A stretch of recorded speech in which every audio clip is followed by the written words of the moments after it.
Good evening. Today, our fellow citizens, our way of life, our very freedom came under attack in a series of deliberate and deadly terrorist acts. The victims were in airplanes or in their offices. Secretaries, businessmen and women, military and federal workers, moms and dads, friends and neighbors. Thousands of lives were suddenly ended by evil, despicable acts of terror. The pictures of airplanes flying into buildings, fires burning, huge structures collapsing, have filled us with disbelief, terrible sadness, and a quiet, unyielding anger. These acts of mass murder were intended to frighten our nation into chaos and retreat. But they have failed. Our country is strong. A great people has been moved to defend a great nation.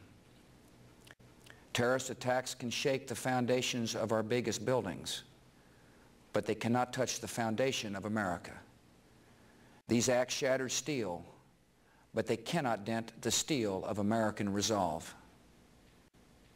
America was targeted for attack because we're the brightest beacon for freedom and opportunity in the world, and no one will keep that light from shining. Today our nation saw evil, the very worst of human nature. Today our nation saw evil, the very worst of human nature.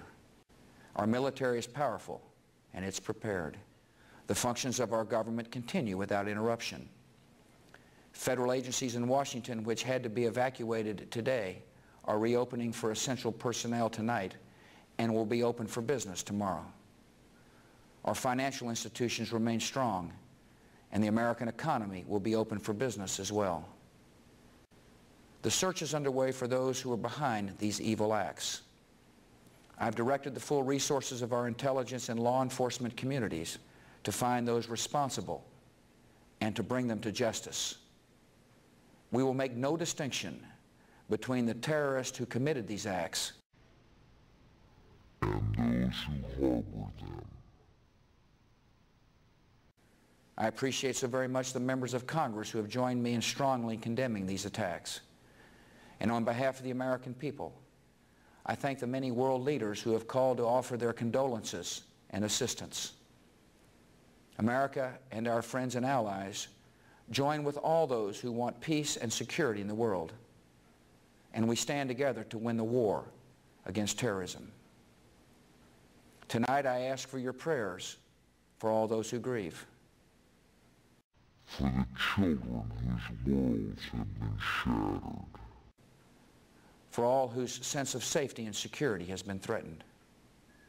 And I pray they will be comforted by a power greater than any of us, spoken through the ages in Psalm 23. Even though I walk through the valley of the shadow of death, I fear no evil, for you are with me. This is a day when all Americans from every walk of life unite in our resolve for justice and peace. America has stood down enemies before, and we will do so this time. America has stood down enemies before, and we will do so this time. None of us will ever forget this day. Yet we go forward to defend freedom and all that is good and just in our world. Thank you. Good night, and God bless America. President George